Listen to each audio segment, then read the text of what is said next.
আমি একটু দেখতে চাই যে রংপুর বিভাগের কে কোন জেলা থেকে আপনারা এসছেন। কুড়িগ্রাম থেকে কারা এসছেন দেখি, কুড়িগ্রাম। মাশাআল্লাহ মাশাআল্লাহ। আচ্ছা, গাইবান্ধা জেলার কে আসছেন? গাইবান্ধা, হ্যাঁ মাশাআল্লাহ।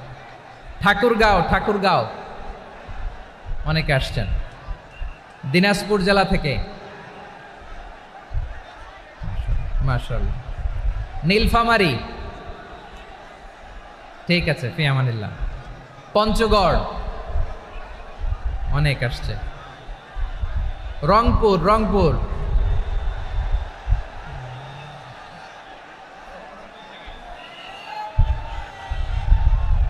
মাশাআল্লাহ মাশাআল্লাহ মাশাআল্লাহ, ঠিক আছে। লালমনিরহাটের কারা দেখি, লালমনিরহাট।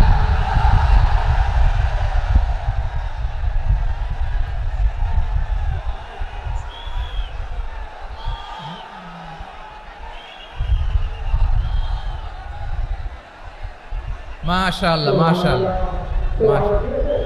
মাশাআল্লাহ।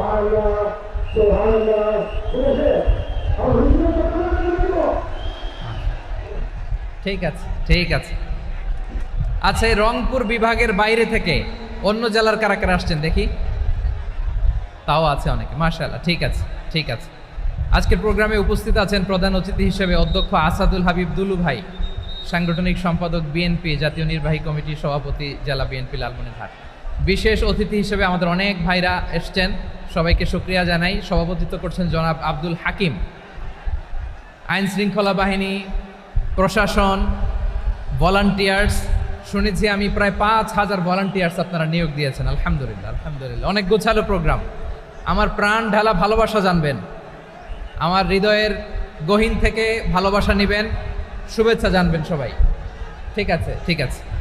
প্রিয় ভাইরা, আমরা আর কাল বিলম্ব না করে মূল আলোচনায় চলে যেতে চাই। আজকে যে টপিকের উপর আমি কথা বলবো, টপিকটা হচ্ছে peaceful coexistence and communal harmony, শান্তিপূর্ণ সহাবস্থান এবং সাম্প্রদায়িক সম্প্রীতি। আমাদের বাংলাদেশে সাম্প্রদায়িক সম্প্রীতি আছে না নাই? আবহমান কাল থেকে আমরা মুসলিম, হিন্দু, বৌদ্ধ, খ্রিস্টান, পাহাড়ি, নৃগোষ্ঠী মিলেমিশে একাকার, আমরা সবাই মিলে বাংলাদেশ। আওয়াজ করে বলেন ঠিক কিনা? আমাদের পারস্পরিক সম্প্রীতি, ভালোবাসা, সৌহার্দ্যপূর্ণ আচরণ, বোঝাপড়া, এটা বেশ মজবুত, বেশ মজবুত। তবে মাঝে মাঝে আমাদের এই সম্প্রীতির ভেতরে অনেকে ফাটল ধরাতে চায়। আমরা যে সুখে আছি, শান্তিতে আছি, এটা অনেকের ভালো লাগে না, ঠিক কিনা বলেন? আমাদের মধ্যে সাম্প্রদায়িক সম্প্রীতি, সৌহার্দ্যপূর্ণ আচরণ, ভালোবাসা, এটা আবহমান কাল ধরে আছে। তার প্রমাণ, আমরা তাফসিরুল মাহফিলের আয়োজন করলে আমাদের হিন্দু ভাইরা ডিস্টার্ব করে না, ঠিক কিনা? এবং আমি যদি বলি হাত তোলেন, হিন্দু ধর্মের কারা কারা এসেছেন, কত শত কত হাজার যে হাত উঠবে, আপনি অবাক হয়ে যাবেন। আমি চাচ্ছি না হাত উঠাতে। খুলনাতে সর্বশেষ যে আমি প্রোগ্রাম করে গেলাম, সেখানে কয়েকশো হিন্দু ভাই আসছে আমাদের আলোচনা শুনতে, আলহামদুলিল্লাহ। অনেক বৌদ্ধরা আসে, অনেক খ্রিস্টানরা আসে। এবার সফরেও অনেক হিন্দু ভাইরা আমার সাথে দেখা করেছে, তারা বলেছে হুজুর আমরা আপনার আলোচনা শুনি, আলহামদুলিল্লাহ বলেন। So it's our responsibility to present our religion to our non-Muslim brothers and sisters. আমাদের অমুসলিম ভাই বোনদের কাছে ইসলামের সৌন্দর্য তুলে ধরা, এটা আমাদের দায়িত্ব। We all are the ambassador of Islam. আমরা প্রত্যেকে দায়িত্বশীল, আমরা প্রত্যেকে এক একজন ইসলামের অ্যাম্বাসেডর, আলহামদুলিল্লাহ বলেন। এজন্য এমনভাবে দ্য বিউটি অফ ইসলাম, ইসলামের সৌন্দর্য আমাদেরকে ফুটিয়ে তুলতে হবে, যাতে করে নন মুসলিমরা শাহাদা পড়ে, কালিমা পড়ে মুসলমান হয়ে যায়। অনেক নন মুসলিম ভাই বোন আমাদের হাতে শাহাদা পড়ে, কালিমা পড়ে মুসলমান হয়েছে, অনেক। সো আমরা যেন ইসলামের বিউটিটাকে তুলে ধরতে পারি, এবং এই যে সম্প্রীতি, এটাকে যেন আমরা অটুট রাখতে পারি। আদতে আদতে বাংলাদেশের ইতিহাস বলে আমাদের দেশে কোনো দাঙ্গা নাই, আছে? লালমনিরহাটের ভাইয়েরা আওয়াজ করে বলেন, আমাদের দেশে হিন্দু মুসলিম দাঙ্গা আছে? আমরা ভাই ভাই, আওয়াজ করে বলুন তো, আমরা কি ভাই ভাই? কিন্তু কিছু দুষ্ট লোক আছে তারা আমাদের সম্পর্কের মধ্যে ফাটল ধরাতে চায়, ঠিক কিনা বলেন? মাঝে মাঝে ঝগড়া লাগাতে চায়। দেখবেন পত্রপত্রিকায় দেখা যায় বিভিন্ন ধর্মীয় উপাসনালয়গুলোতে হামলা চালানো হয়। এগুলো রাজনৈতিক উদ্দেশ্য প্রণোদিত, এগুলোর সাথে ইসলামের কোনো সম্পর্ক নাই। এজন্য এই দুর্বৃত্তদের ব্যাপারে আমাদের সাবধান থাকতে হবে। আমরা সবসময় যেমনি ঐক্যবদ্ধ, ইউনাইটেড, আমরা যদি এরকম ইউনাইটেড থাকি, এই সমস্ত দুর্বৃত্তদের কালো হাত ভেঙে দিতে আমাদের 1 ঘন্টাও লাগবে না। চিল্লায় বলো ঠিক কিনা? আমরা সংঘবদ্ধ থাকবো। এই যে আমাদের পিসফুল কোএক্সিস্টেন্স, শান্তিপূর্ণ সহাবস্থান। হিন্দুরা পূজা করে, যেদিন হিন্দুদের পূজা অনুষ্ঠান আমরা ওই দিন তাফসির মাহফিল করি না, ঠিক কিনা বলেন? যেদিন আমাদের তাফসিরুল কোরআনের প্রোগ্রাম, ওই দিন আমাদের হিন্দু ভাইরা ডিস্টার্ব করে না। সুবহানাল্লাহ। হিন্দুদের পূজা অনুষ্ঠানে মাদ্রাসার ছাত্র যে পাহারা দেয়, গোটা বিশ্বে এরকম দৃষ্টান্ত নজির বিরল, ঠিক কিনা বলেন? আইন শৃঙ্খলা বাহিনীর পাশাপাশি মাদ্রাসার ছাত্ররা যে সেখানে পাহারা দেয়, গোটা পৃথিবীতে এই দৃষ্টান্ত আপনি পাবেন। মাদ্রাসার ছাত্ররা, তারা তো কোরআনের ধারক, তারা হাদিসের ধারক, তারা কেন মন্দির পাহারা দিবে? এই সম্প্রীতিকে ধরে রাখার জন্য, এই সৌহার্দ্যকে ধরে রাখার জন্য, আমাদের পারস্পরিক ভালোবাসাকে অটুট রাখার জন্য। আওয়াজ করে বলতে হবে ঠিক কিনা? এখন বলেন, আমাদের এই ভালোবাসা অটুট থাক আমরা চাই কি চাই না? আমরা হিন্দু মুসলিম মিলেমিশে শান্তিপূর্ণ সহাবস্থান, সাম্প্রদায়িক সম্প্রীতি, লালমনিরহাটের ভাইয়ের আওয়াজ করে বলুন, এই সাম্প্রদায়িক সম্প্রীতি আমরা চাই কি চাই না? আল্লাহ এই দেশকে তুমি বরকতময় করো, বাংলাদেশকে তুমি শান্তিময় করো। আওয়াজ করে সবাই বলেন আমিন। এই জায়গাটাতে সামান্য একটু আওয়াজ হচ্ছিল, এটাও থেমে গেছে। আলহামদুলিল্লাহ, আলহামদুলিল্লাহ। এখন একেবারে everything is in my control. মাশাআল্লাহ। ঠিক আছে, আমি মূল আলোচনায় যাই। প্রিয় ভাইরা, আমি বলেছিলাম আমার আলোচনার বিষয় হচ্ছে শান্তিপূর্ণ সহাবস্থান, সাম্প্রদায়িক সম্প্রীতি। আমরা দেখব ইসলাম আমাদেরকে কি কি দিক নির্দেশনা দেয়। শান্ত হইতে হবে। খরগোশের কানের মতো কান দুটো আমার দিকে করে রাখেন। আমি এখনো উঠে যাব, হাত নাড়ায় লাভ নাই, আমি উঠে যাব। তাকায় থাকো আর কান খাড়া, আওয়াজ হবে না। হ্যাঁ, মাশাআল্লাহ, মাশাআল্লাহ, ঠিক আছে। আমরা দেখব যে রাসূল সাল্লাল্লাহু আলাইহি ওয়াসাল্লাম এই পিসফুল কোএক্সিস্টেন্সের জন্য আমাদের কি শিখিয়েছেন, কি কি গাইডলাইন দিয়েছেন। আমরা 1, 2, 3, 4 করে এগুলো আপনাদের সাথে শেয়ার করব। আমি আপনাদের খেদমতে সূরাতুল আনআমের 108 নম্বর আয়াত তেলাওয়াত করেছি।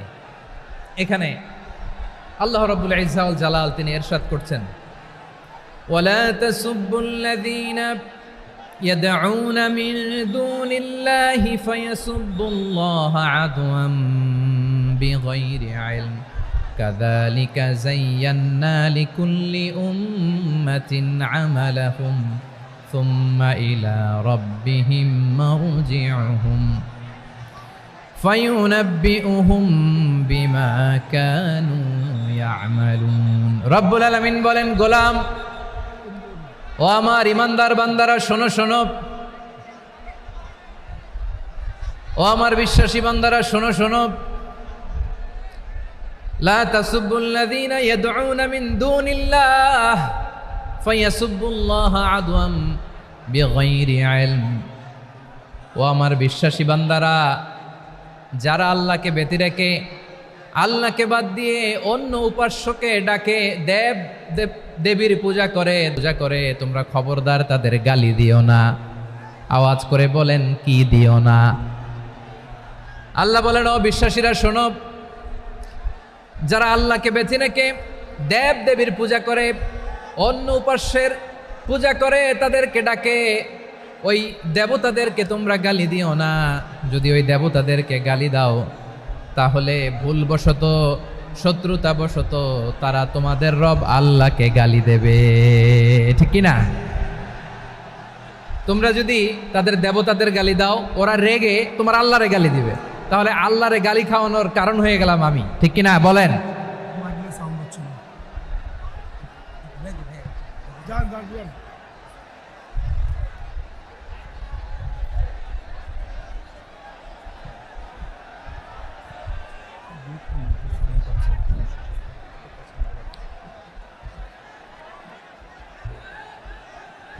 সম্মানিত ভাইয়েরা, এত বিশাল প্রোগ্রাম, মাইকের একটা সেট থাকে, তারগুলো অনেক সময় নড়ে যায়, ধাক্কা ধাক্কিতে ডিসপ্লেস হয়, একটু ঝামেলা হবে।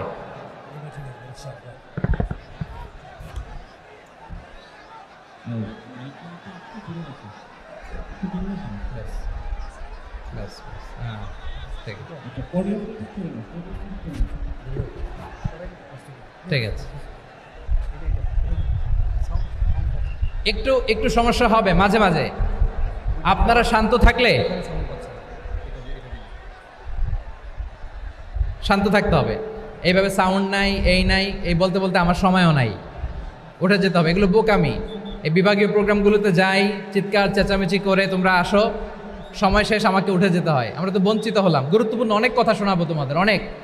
প্রিয় ভাইরা, আপনারা শান্ত হয়ে বসুন, শান্ত হয়ে। রব্বুল আলামিন বলেন, খবরদার বিশ্বাসীরা, আল্লাহ ছাড়া যারা অন্যান্য উপাস্যদেরকে ডাকে, দেবতাদেরকে ডাকে, তাদেরকে তোমরা গালি দিও না। ওই সমস্ত দেবতাদেরকে যদি তোমরা গালি দাও, তাহলে তারা আল্লাহকে গালি দিবে, ঠিক কিনা বলেন? আমরা দেবতাদের গালি দিলে ওরা আল্লাহকে গালি দিবে। রব্বুল আলামিন বলেন, খবরদার দেবতাদেরকে গালি দিও না, তাহলে ওরা তোমার রব আল্লাহরে গালি দেবে। প্রতিটি জাতির জন্য তাদের কাজকে আমি আল্লাহ সুশোভিত করে রেখেছি, তারা সবাই একদিন আমার কাছেই ফিরে আসবে। এরপর আমি রব্বুল আলামিন তাদের আমলনামা তাদেরকে জানিয়ে দেব। সুবহানাল্লাহ পড়েন। প্রিয় ভাইয়েরা, আল্লাহ তাআলা বলেছেন, খবরদার গালি দিও না। আদেশটা কার? আওয়াজ করে বলেন তো। হিন্দুদের দেবতা দেবদেবীদেরকে গালি দেওয়া যাবে না, আওয়াজ করে বলুন প্রিয় ভাইয়েরা, এই আদেশটা কার? এই আপনাদের গলার আওয়াজ। অন্য ধর্মের দেবতাদেরকে যে গালি দেওয়া যাবে না, এই আদেশটা কার?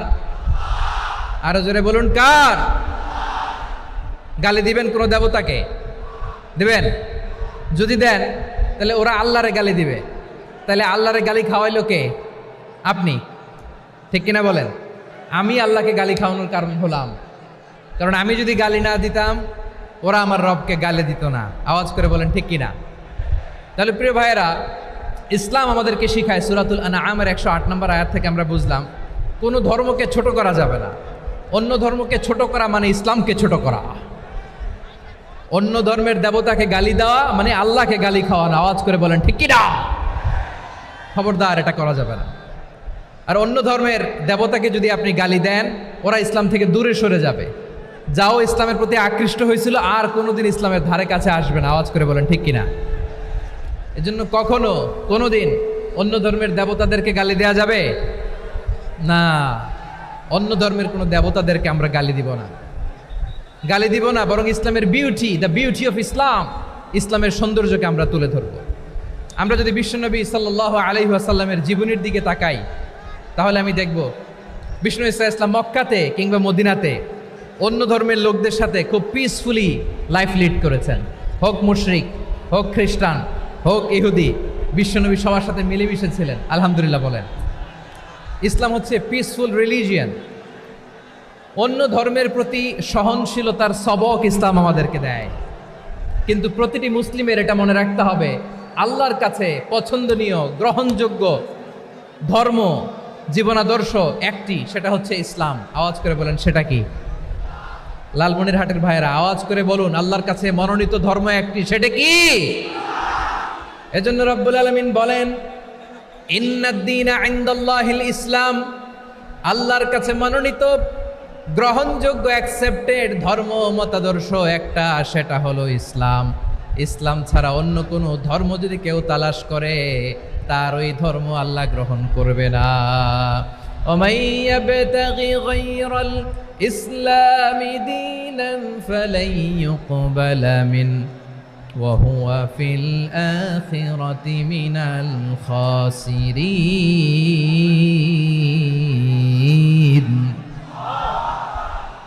Whoever seek anything except Islam, that won't be accepted from him, and he will be loser in the day of judgment. কিয়ামতের দিন ইসলাম ছাড়া কেউ যদি অন্য কোনো ধর্ম তালাশ করেছে দুনিয়াতে, তার এই মতাদর্শ গ্রহণ করা হবে না।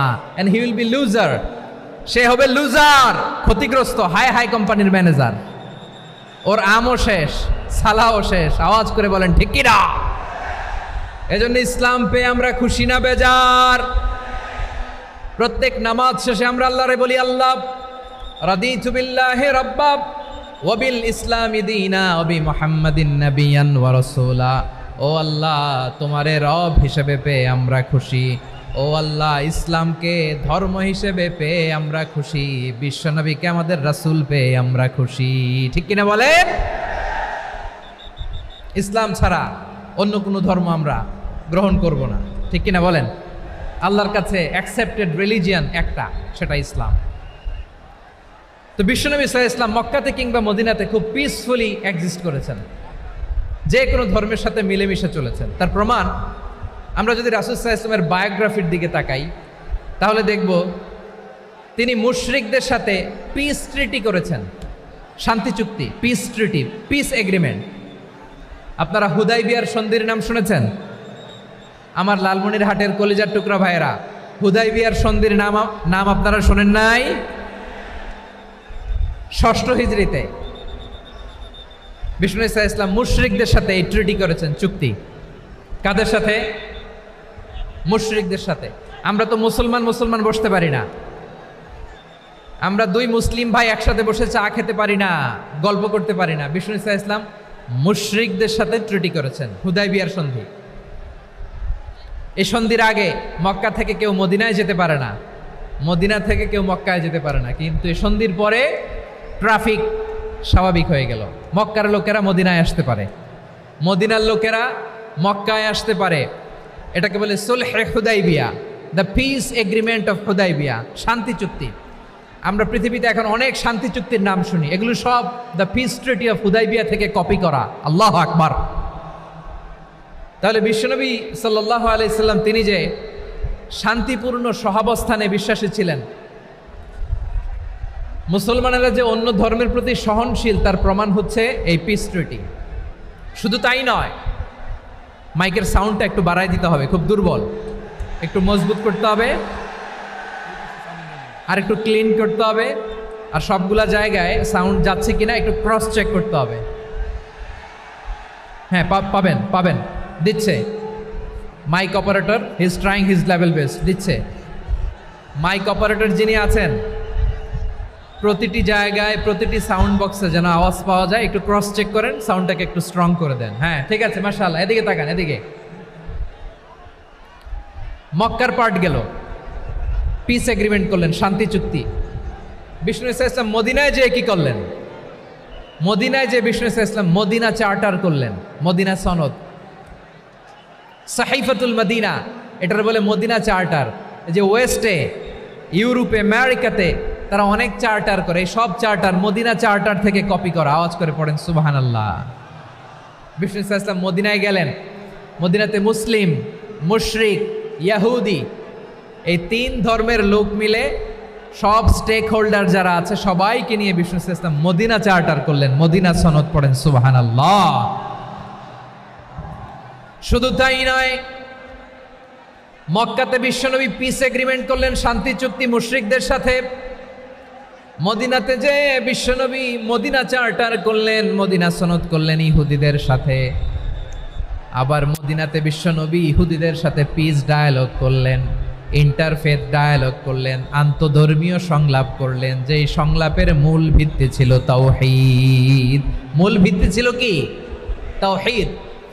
বিশ্বনবী ইহুদিদেরকে ডাকলেন, আহ্বান করলেন, কুল ইয়া আহলাল কিতাবি তাআলাউ ইলা কালিমাতিন সাওয়াইন বাইনানা ওয়া বাইনাকুম আল্লা না'বুদা ইল্লাল্লাহ ওয়া লা নুশরিকা বিহি শাইআন ওয়া লা ইয়াত্তাখিযা বা'দুনা বা'দান আরবাবাম মিন দুনিল্লাহ فإن تولوا فقولوا اشهدوا بأننا مسلمون। সুবহানাল্লাহ পড়েন। বিশ্বনবী মদিনার ইহুদিদের ডেকে বললেন, ও ইহুদিরা, শোনো শোনো, আসো এমন একটা আদর্শের প্রশ্নে আমরা একত্রিত হই, যে আদর্শের প্রচার তোমাদের নবীরাও করেছে, আমিও করি, যে আদর্শের কথা তোমাদের পবিত্র ধর্মগ্রন্থগুলোতে আছে, আমার কোরআনেও আছে। সেটা হলো তাওহীদ। আমরা এক আল্লাহ ছাড়া কারো ইবাদত করব না, আল্লাহর সাথে কাউরে শরীক করব না, আল্লাহ ছাড়া কাউরে রব মানব না। পড়েন সুবহানাল্লাহ। তাহলে আমার প্রিয় লালমনিরহাটের ভাইরা, মদিনাতে যেয়ে তিনি মদিনা চার্টার করলেন, মদিনা সনদ, পিস ডায়ালগ করলেন, শান্তির সংলাপ, ইন্টারফেথ ডায়ালগ করলেন, আন্তধর্মীয় সংলাপ যার ভিত্তি ছিল তাওহীদ। সুবহানাল্লাহ পড়েন। তাহলে অন্য ধর্মের প্রতি সব সময় ইসলাম সহনশীল, টলারেন্স। যদি আপনি দেখতে চান ইসলামের নবী বিশ্ব নবীর দিকে তাকান, ঠিক কিনা বলেন? আমরা তো সংখ্যালঘুদের রাইটস প্রোটেক্ট করার জন্য কত আইন বানাই, কত বৈঠক করি, কত সংবাদ সম্মেলন করি। বিষ্ণু সাল্লাল্লাহু আলাইহি ওয়াসাল্লাম সংখ্যালঘুদের রাইটসের ব্যাপারে, অধিকারের ব্যাপারে যে কথা বলেছেন, শুনলে আপনি অবাক হয়ে যাবেন। বিশ্বনবী বলেন, আলা মান যালামা মুআহাদান আও ইনতাকাসাহু আও কাল্লাফাহু ফাওকা তাআতিহি আও কাল্লাফাহু ফাওকা তাকাতিহি আও আখাযা মিনহু শাইআন বিগাইরি তিবি নাফসিন ওয়া আনা হাজিজুহু ইয়াউমাল কিয়ামা। খবরদার, জেনে রেখো, কেউ যদি কোনো সংখ্যালঘুর উপরে অত্যাচার করে, কোনো সংখ্যালঘুর প্রাপ্য থেকে যদি কেউ কাউকে ঠকায়, সংখ্যালঘুর উপর যদি কেউ কষ্ট দেয়, কোনো সংখ্যালঘুর সম্পদ যদি কেউ জোর করে কেড়ে নেয়, আমি কিয়ামতের দিন বিশ্বনবী ওই সংখ্যালঘুর পক্ষে আর ওই মুসলমানদের বিপক্ষে বাদী হয়ে দাঁড়াবো। সুবহানাল্লাহ বলতে পারলেন না? আল্লাহু আকবার। আপনি নামাজি, আপনি মুসল্লি, আপনি হাজী সাহেব, তাহাজ্জুদ পড়তে পড়তে কপালে দাগ ফেলে দিছেন, আপনার প্রতিবেশী হিন্দু, ভাবছেন আমার তো পাওয়ার আছে, ওর জমিটা দখল করি। বিশ্বনবী বলেন, কিয়ামতের দিন ওই হিন্দুর পক্ষে তোর বিরুদ্ধে আমি বাদী হয়ে দাঁড়াবো। পৃথিবীর কোন ধর্মে এরকম স্টেটমেন্ট পাবেন? পাবেন? আপনি ভাবছেন আপনি নামাজ পড়লে হাজী সাহেব কপালে দাগ ফেলায় দিলে আপনি সেলসালায় জান্নাতে চলে যাবেন না? খবরদার। বিশ্বনবী বলেন, কোন সংখ্যালঘুর উপর যদি কেউ আক্রমণ করে, তার প্রাপ্য তাকে না দিয়ে যদি তাকে ঠকায়, তার উপর জুলুম করে, তার সম্পদ যদি কেড়ে নেয়, আমি নবী, তুমি মুসলিম হইতে পারো, মুসল্লি হইতে পারো, তার পক্ষে, তোমার বিপক্ষে আল্লাহর দরবারে বাদী হয়ে দাঁড়াবো। আচ্ছা লালমনিরহাটের ভাইরা, কথা বুঝতে পারলে আওয়াজ করে উত্তর দেন। বিশ্বনবী যদি কারো বিপক্ষে দাঁড়ায় কিয়ামতের দিন, আই রিপিট, আমি আবারও বলছি, বিশ্বনবী যদি কিয়ামতের দিন কারো বিপক্ষে দাঁড়ায়, ও তো সেলসালায়া জান্নাতি, তাই না? জান্নাতি না? যে নবীর সুপারিশ ছাড়া জান্নাতের গেটও দেখা যাবে না, ওই নবী যদি বলে তোর বিপক্ষে আমি বাদী হয়ে দাঁড়াবো, ওই জান্নাতে আর ঢোকার কোনো সুযোগ আমাদের থাকবে? এখানেই শেষ না আমার প্রিয় লালমনিরহাটের ভাইয়েরা, এখানেই শেষ নয়। বিশ্বনবী বলেন, মান কাতালা মুআহাদান, বুখারীর বর্ণনা, মান কাতালা মুআহাদান লাম ইয়ারাহ রাইহাতাল জান্নাহ। কেউ যদি, কোনো মুসলিম যদি অন্যায়ভাবে কোনো সংখ্যালঘুকে হত্যা করে, কোনো হিন্দুকে হত্যা করে, কোনো বৌদ্ধরে হত্যা করে, অন্যায়ভাবে কোনো মুসলিম যদি কোনো সংখ্যালঘুরে হত্যা করে, জান্নাতে যাওয়া তো দূরের কথা, ওই মুসলিম জান্নাতের ঘ্রাণও পাবে না। সেই বুখারীর বর্ণনা, মান কাতালা মুআহাদান লাম ইয়ারাহ রাইহাতাল জান্নাহ ওয়া ইন্না রিহাহা লা ইউজাদু মিন মাসিরাতি 40 আমা। যে জান্নাতের ঘ্রাণ 40 বছর দূরের রাস্তা থেকেই পাওয়া যায়। সুবহানাল্লাহ পড়েন। প্রিয় ভাইরা, এখান থেকে জান্নাতে পৌঁছতে লাগবে 40 বছর। এত দূর, কত বছর? সবাই বলেন কত বছর? এখান থেকে জান্নাতে পৌঁছতে লাগবে 40 বছর। এত দূরে থাকতেই জান্নাতের ঘ্রাণ আপনার নাকে এসে ধাক্কা মারবে। বিষ্ণুই বলেন, যে ব্যক্তি কোনো সংখ্যালঘুকে হত্যা করে, জান্নাতের ঘ্রাণ তো পাবেই, জান্নাতে তো ঢুকতে পারবেই না, জান্নাতের ঘ্রাণও তার নাকে লাগবে না। পড়েন না আউযুবিল্লাহ। তাহলে সংখ্যালঘুদের ব্যাপারে ইসলামে অধিকার দেয়া আছে না নাই? লালমনিরহাটের ভাইয়ের আওয়াজ করে বলেন, আমার সংখ্যালঘু হিন্দু ভাইদের রাইটস, অধিকার আমাদের ইসলামে প্রোটেক্টেড আছে না নাই? এখানেই শেষ না। বিষ্ণু ইসলাম আপনার অমুসলিম প্রতিবেশীর সাথে ভালো আচরণ করতে বলেছে। আমাদের হয় না এটা মুসলিম পাড়া, ওটা বৌদ্ধ পাড়া, হয় না? অনেক সময় হয় না এটা আমাদের মুসলিম পাড়া, ওইটা হিন্দু পাড়া, এরকম আছে না নাই? লালমনিরহাটে নাই না? আছে? হিন্দু যদি আপনার প্রতিবেশী হয় কি করবেন? ওরে কষ্ট দিবেন নাকি? কেন, ও তো হিন্দু, ও তো আমার আল্লাহরে ডাকে না, ওরে কষ্ট দিলে জায়েজ হবে না? খবরদার। বিষ্ণু ঈসা ইসলাম বলেন, মান কানা ইউমিনু বিল্লাহ ওয়াল ইয়াউমিল আখির ফালিউকরিম জারাহ, যে আল্লাহ বিশ্বাস করে আর আখিরাতে বিশ্বাস করে সে যেন প্রতিবেশীর সাথে ভালো আচরণ করে। সুবহানাল্লাহ। কলিজা জুড়ায় যায় না আমার নবীর কথাগুলো শুনলে? যে আল্লাহ বিশ্বাস করে, যে আখিরাতে বিশ্বাস করে সে যেন প্রতিবেশীর সাথে ভালো আচরণ করে। এখানে বলছে মুসলিম প্রতিবেশী বলছে, নামাজি প্রতিবেশী বলছে, আল্লাহওয়ালা প্রতিবেশী বলছে না। প্রতিবেশী আস্তিক হোক নাস্তিক হোক, প্রতিবেশী মুমিন হোক মুশরিক হোক, প্রতিবেশী হইলেই তার সাথে ভালো আচরণের দরকার আছে না নাই? আমার প্রিয় লালমনিরহাটের ভাইয়েরা, বিষ্ণু ঈসা ইসলাম ওনার ইহুদি প্রতিবেশীদের দেখাশোনা করতেন। আওয়াজ না শোনা যাক, আমারও তো দেখা যায়, আমারও তো দেখা যায়। তাকায় থাকেন, তাকায় থাকলে সওয়াব হবে। কোরআনের কথা যেখান থেকে হয় এদিকে তাকায় থাকলেই বরকত। তাকায় থাকেন। জি জি, মাইক, আমি তার মাইক ঠিক করতে আসি না এদিকে, এই মাইক ঠিক করব, ওই মাইক ঠিক করব, ওদিকে পাইলট বলবে হুজুর চলে আসেন। জি বসুন, বসুন, মাশাআল্লাহ। হ্যাঁ, খুব শান্ত, ঠিক আছে। পুলিশ ভাইরা না খেয়ে দিনরাত আপনারা যাতে সুশৃঙ্খল একটা প্রোগ্রাম উপহার পান এটাই চেষ্টা করতেছে, আপনাদেরকে কষ্ট দিতে আসে নাই। একটু একটু সহযোগিতা করেন। জি মাশাআল্লাহ। হ্যাঁ ঠিক আছে। আমার প্রিয় ভাইরা, প্রতিবেশী আস্তিক হোক নাস্তিক হোক, মুসলিম হোক হিন্দু হোক, তার সাথে ভালো আচরণ করতে হবে। বিষ্ণু ঈসা ইসলাম ওনার ইহুদি প্রতিবেশীর বাসায় যেতেন। কোন প্রতিবেশী? ইহুদি। আওয়াজ করে বলেন, কোন প্রতিবেশী? ইহুদি। এক ইহুদি কিশোর বিষ্ণু ঈসা ইসলামের খেদমত করতে, ইহুদি ছেলে আমার নবীর খেদমত করতো, তারা ছিল নবীর প্রতিবেশী। তো অনেক দিন হয় ইহুদি ছেলেটা আসে না। বিষ্ণুনবী খোঁজ দিলেন, ঘটনা কি? একটা ইহুদি ছেলে না আমার খেদমতে আসতো, ছেলেটা কই? খোঁজ নিয়ে জানলেন ছেলেটা অসুস্থ। বিষ্ণু ঈসা ইসলাম ওই ইহুদির বাড়িতে চলে গেলেন ওই ছেলেটাকে দেখা করার জন্য, ভিজিট করার জন্য। সুবহানাল্লাহ পড়বেন না? গেলেন, যে দেখে ইহুদি ছেলেটা মুমূর্ষ, জান জান যায় যায় ভাব, বিছানায় পড়ে আছে, তার বাবা দাঁড়ানো। বিশ্বনবী তার মাথার পাশে বসলেন, মাথায় হাত বুলিয়ে দিলেন, আর ছেলেটাকে বললেন আসলিম, হে ইহুদি ছেলে আসলিম, ইসলাম ধর্ম গ্রহণ করো। তো ছোট্ট ছেলে ভাবে আমরা ইহুদি, এখন ইসলাম ধর্ম গ্রহণ করলে আব্বা যদি বকা দেয়। ফানাযারা ইলা ওয়াজহি আবি, ছেলেটা তার বাবার চেহারার দিকে তাকালো, দেখি আব্বা কি কয়। আব্বা যদি বলে তাইলে ইসলাম ধর্ম গ্রহণ করবে। ইহুদি ছেলেটা তার বাবার দিকে যখন তাকালো, ওর বাবা বলে আতি আবুল কাসিম, আবুল কাসিম যা বলে তাই করো। আবুল কাসিম হচ্ছে বিষ্ণু ঈসা ইসলামের একটা কুনিয়াত, উপনাম। আমার রাসূলের বড় ছেলের নাম ছিল কাসেম। যেমন দেখবেন আমাদের এলাকায় কারো ছেলের বড় ছেলের নাম যদি হয় আব্দুল্লাহ, এরা আব্দুল্লাহর বাপ বলে ডাকে। কারো বড় মেয়ের নাম যদি হয় ফাতেমা, এরা কি ডাকে? ফাতেমার বাপ বলে না? তো বিষ্ণু ঈসা ইসলামের বড় ছেলের নাম ছিল কাসেম।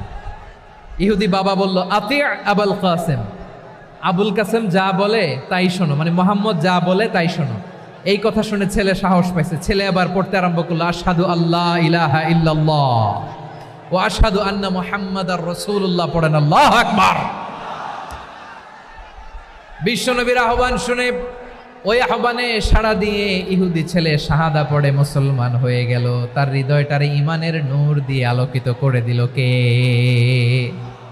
প্রিয় ভাইরা, এবার রাসূল সাল্লাল্লাহু আলাইহি ওয়াসাল্লাম বের হয়ে আসলেন ঘর থেকে, আর বললেন আলহামদুলিল্লাহিল্লাযী আনকাযাহু মিনান নার, প্রশংসা সে আল্লাহর যে আল্লাহ জাহান্নামে চলে যাচ্ছিল প্রায় এমন একটা লোককে মুহূর্তের মধ্যে কালেমায়ে শাহাদাতের বদৌলতে জান্নাতি বানায় দিলেন। আওয়াজ করে পড়েন সুবহানাল্লাহ। এই হাদিস থেকে আমরা কি শিখলাম? What is the moral of the story? এক নম্বর স্টোরি হলো, প্রতিবেশী ইহুদি হোক হিন্দু হোক, যাবেন, সুসম্পর্ক রাখবেন, উপহার দিবেন, বিপদে পাশে দাঁড়াবেন, তাইলেই তো আপনাদের প্রতি, মুসলমানদের প্রতি তারা আকৃষ্ট হবে, ঠিক কিনা বলেন? আপনি যদি হিন্দুদের সাথে বৌদ্ধদের সাথে নাই মিশেন, নাস্তিকের কাছে নাই যান, তো ইসলামের সৌন্দর্যটা ওরা বুঝবে কেমনে? আমার অনেক হিন্দু পরিচিত ভাই আছে, ওরা আমাদের ইফতারির প্রোগ্রামে এসে একসাথে ইফতারি করে। অনেক মদখোর আমার সাথে বসে একসাথে ডিনার করে, হাফ প্যান্ট পরা, গলায় স্বর্ণের চেইন, হাতে স্বর্ণের ব্রেসলেট, আয়শা আমার সাথে ডিনার করছে, আছে এরকম গাঁজাখোর। আমি বলি আসো, welcome welcome to my dinner, আসো বসো। বসলেই তো আমি ওর ডিএনএ, চিন্তার ডিএনএ চেঞ্জ করে দেওয়ার সুযোগ পাবো। চিল্লায় বলো ঠিক কি না? আসতে হবে আমার কাছে। Hour door is open, the door of Islam is open 24/7। সব সময় আমাদের ইসলামের দরজা আমার অমুসলিম ভাইদের জন্য খোলা আছে না নাই? এই হাদিস থেকে দুইটা শিক্ষা। এক নম্বর শিক্ষা, প্রতিবেশী মুসলিম হোক অমুসলিম হোক, যান, অসুস্থ হইলে একটু আপেল নিয়ে যান, আঙ্গুর নিয়ে যান, কমলা নিয়ে যান, তাদের সাথে ভালো আচরণ করেন। ইসলামের বিউটি দেখে, সৌন্দর্য দেখে অবাক হবে, নসিব ভালো হলে কোনোদিন কালিমা পড়ে মুসলমান হয়ে যাবে। ঠিক কিনা বলেন? তাহলে অমুসলিমের সাথে ভালো সম্পর্ক। বিশ্বনবী ইহুদির বাড়িতে গেলেন, ইহুদির বাড়ি, আর আমার মুসলমান ভাই আমার কাফের বলে, এরকম আছে না নাই? মুসলিমরা দেখতে পারে না, সহ্য করতে পারে। বিশ্বনবী সাল্লাল্লাহু আলাইহি ওয়াসাল্লাম ইহুদির বাড়িতে গেলেন, এটা একটা শিক্ষা। আরেকটা শিক্ষা হলো, ভাইয়েরা ধাক্কা মেরে এসে সামনে এসে কি লাভ? প্রোগ্রাম তো শেষ হচ্ছে, এখনই শেষ হচ্ছে তো। এই যে আমাদের বকশি ভাই ওয়াদা নিল, হাত তোলালো, মিম বলে এত কথা বলল, তো আমি জেলায় জেলায় যেয়ে খালি হাত নাড়াই তোমাদের জন্য নাকি? হ্যাঁ, হাত নাড়াই শুধু। এই ধাক্কাইতে ধাক্কাইতে এদিকে এসে হাত নাড়াইতেছে, হয়েছে তো, দেখলাম তো, ঠিক আছে, মাশাআল্লাহ, অনেক সুশৃঙ্খল, অন্যান্য যে কোনো জেলার চেয়ে অনেক সুশৃঙ্খল। আমার দিকে তাকাও, আমার দিকে তাকাও, ঠিক আছে। এই যে দাঁড়িয়ে আছে, একটা ছেলে নড়ে না, দেখছেন? মাশাআল্লাহ মাশাআল্লাহ মাশাআল্লাহ। হ্যাঁ, এইভাবেই। আর কয়েকটা মজাদার কথা আছে, শোনো। এই হাদিস থেকে আমাদের শিক্ষা হলো, আমার প্রতিবেশী যেই ধর্মের হোক আমি সম্পর্ক রাখবো। অসুস্থ হলে যাব, কি বলেন ভাইরা? যাবেন না? যাবেন না আপনারা? আচ্ছা, 2 নম্বর শিক্ষা হলো, বিষ্ণু ইসা ইসলামের খাদেম ছিল ইহুদি, এতদিন খেদমত করলো, একদিনও বিশ্বনবী ওরা কালিমার দাওয়াত দেয় নাই। কারণ কি? বিশ্বনবী একটা ভালো সময়ের অপেক্ষা করতেছিলেন, প্রপার টাইমিং। দায়ীর কাজ হচ্ছে দায়ী ইলাল্লাহ, সে হচ্ছে সুযোগ সন্ধানী। দায়ী সুযোগ খোঁজে, কখন দাওয়া দিলে ব্যাটে বলে হবে, ঝোপ বুঝে কোপ মারে, ঠিক কিনা বলেন? বিষ্ণু ইসলাম ভালো সময়ের অপেক্ষা করতেছিলেন, দেখি ভালো সময় আসুক আসুক আসুক আসুক। আস্তে আস্তে এমন সময় আসছে, ছেলে এবার মুমূর্ষ। অসুস্থ ব্যক্তির হৃদয় অত্যন্ত নরম থাকে। হসপিটালে যখন কেউ যায় তার হৃদয়টা বড্ড নরম থাকে, মৃত্যুর ভয়ে তার অন্তরটা নরম থাকে, ঠিক কিনা বলেন? এই প্রপার টাইমিং এর অপেক্ষা করতেছিলেন। যখনই টাইমিং পেয়েছেন, দাওয়াত দিলেন, পড়ো লা ইলাহা ইল্লাল্লাহ, সুবহানাল্লাহ পড়েন সবাই। তাহলে ইসলাম অমুসলিম প্রতিবেশীর সাথে ভালো আচরণ করতে বলে। ইসলাম অমুসলিম মাতা পিতার সাথেও ভালো আচরণ করতে বলে। মাতা পিতা যদি অমুসলিম হয়, তারা ফেলে দিতে পারবেন? পারবেন? আমার লালমনিরহাটের ভাইরা, অনেক হিন্দু ছেলে আমাদের হাতে শাহাদা পড়ে মুসলিম হয়, কিন্তু ওর মা মুসলমান হয় নাই, বাবাও হয় নাই, এরকম আছে না নাই? তো ও হয়েছে মুসলিম, মা বাপ হিন্দু, এখন মা বাপ কি বাদ? হ্যাঁ, মা বাপ বাদ দেয়া যাবে? যেই মা আপনারে 9 মাস 8 মাস পেটে ধারণ করলো, আপনার মায়ের নার ছেঁড়া ধন, আপনি ওই মারে বাদ দিতে পারবেন? যেই মায়ের বুকের তাজা দুধ খেয়ে আপনি আজকে বাড়ন্ত তাজা তরতাজা, ওই মারে বাদ দেয়া যাবে? মায়ের এক ধারে দুধের দাম, কাটিয়া গায়ের চাম, পাপোশ বানাইলে ঋণের শোধ হবে না, এমন দরদি ভাবে কেউ হবে না আমার মাগো। মায়ের এক ধারে দুধের দাম, কাটিয়া গায়ের চাম, পাপোশ বানাইলে ঋণের শোধ হবে না, এমন দরদি ভাবে কেউ হবে না আমার মাগো, ঠিক কিনা? মাকে তো বাদ দেয়া যায় না। وَقَضَى رَبُّكَ أَلَّا تَعْبُدُوا إِلَّا إِيَّاهُ وَبِالْوَالِدَيْنِ إِحْسَانًا। আল্লাহ বলে, অবধারিত 2টা ভার্ডিক তোমাদের জন্য, এক আল্লাহর ইবাদত করবা আর মা বাবার প্রতি ইহসান করবা। আদেশটা কার? মা বাবার প্রতি ইহসান করতে হবে। আমার মা হিন্দু হোক, ভালো আচরণ করতে হবে, বৌদ্ধ হোক, ভালো আচরণ করতে হবে। আমার যে সমস্ত হিন্দু ভাইয়েরা মুসলিম হয়েছ, তোমাদের মা বাবা এখনো মুসলমান হয় নাই। তাদের সাথে ভালো আচরণ করতে হবে আপনাদের, খেদমত নিজে করতে হবে অথবা খেদমতের ব্যবস্থা করাই দিতে হবে। মান্থলি যে খরচ লাগে এটা দিতে হবে। আরে তুমি এখন মুসলিম, তোমার মা বাবা হিন্দু, এখনই তো সুযোগ ইসলামের সৌন্দর্য দেখানো। এখন মা বাবা যদি দেখে আরে এটা হিন্দু থাকতে তো বদমাইশ ছিল, বেয়াদব ছিল, কি এমন ধর্ম সে গ্রহণ করলো যেটা গ্রহণের সাথে সাথে সে পাল্টে গেল? কি এমন ধর্ম সে গ্রহণ করেছে যেটা তার জীবনকে আলোকিত করে দিয়েছে? নসিব ভালো হইলে তারাও কালিমা পড়ে মুসলমান হয়ে যাবে। বিষ্ণু ইসলামের স্ত্রীর নাম ছিল আয়েশা রাদিয়াল্লাহু তাআলা আনহা, আবু বকর রাদিয়াল্লাহু তাআলা আনহুর মেয়ে। আবু বকর রাদিয়াল্লাহু তাআলা আনহুর আরেক মেয়ের নাম হচ্ছে আসমা। কি নাম? দুজনই আবু বকর রাদিয়াল্লাহু তাআলা আনহুর মেয়ে, আসমা আর আয়েশা। নাম দুইটা কেমন লাগে? আসমা নামটা কেমন লাগে? আয়েশা নামটা কেমন লাগে? সবার ভালো লাগে নাই? নাম দুটো আপনাদের ভালো লাগে?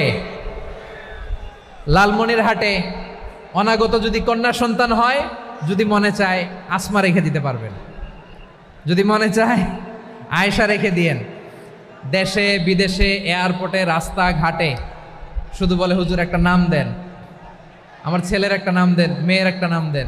তো আমার মনে আছে যশোরের আদ্দিনের মাহফিলে আমি একটা দুইটা নাম দিয়েছিলাম। আজকে লালমনিরহাটের এই প্রোগ্রামে কন্যা সন্তান যদি হয় দুটা নাম দিলাম, আসমা কিংবা আয়েশা। ইনশাআল্লাহ পড়েন। দুজন বোন, এক মায়ের না, বাবা এক মা দুইজন। আয়েশা রাদিয়াল্লাহু তাআলা আনহার মায়ের নাম উম্মে রুমান, আর আসমা রাদিয়াল্লাহু তাআলা আনহার মায়ের নাম কুতাইলা বিনতে আব্দুল উজ্জা। আবু বকর রাদিয়াল্লাহু তাআলা আনহু 4টা বিয়ে করেছিলেন। তো একই ঘটনা ঘটেছে এই ফ্যামিলিতে। আসমা ইসলাম ধর্ম গ্রহণ করে মুসলিমা, কিন্তু তার মা কুতাইলা মুশরিকা। আই রিপিট, বোঝার জন্য আমি আবারও বলি, আসমা রাদিয়াল্লাহু তাআলা আনহা মুসলিমা, আর আসমার মা কুতাইলা, আওয়াজ করে বুঝে থাকলে বলেন, আসমার মা মুশরিকা।